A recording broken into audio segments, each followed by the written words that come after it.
Saksakalyan gunarnavasya Vande Guru Sri Charanaravindan.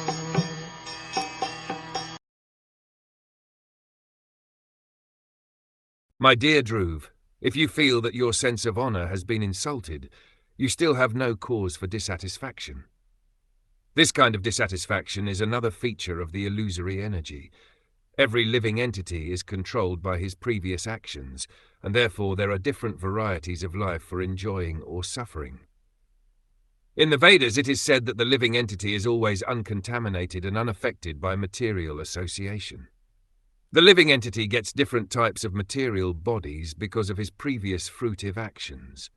If, however, one understands the philosophy that as a living spirit soul he has an affinity for neither suffering nor enjoyment, then he is considered to be a liberated person. It is confirmed in Bhagavad Gita, Brahma Bhuta Prasannatma.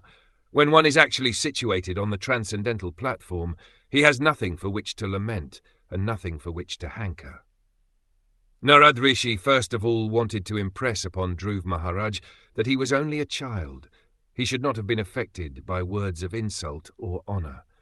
And if he were so developed as to understand honor and insult, then this understanding should have been applied in his own life. He should have known that honor and dishonor are both destined only by one's previous actions.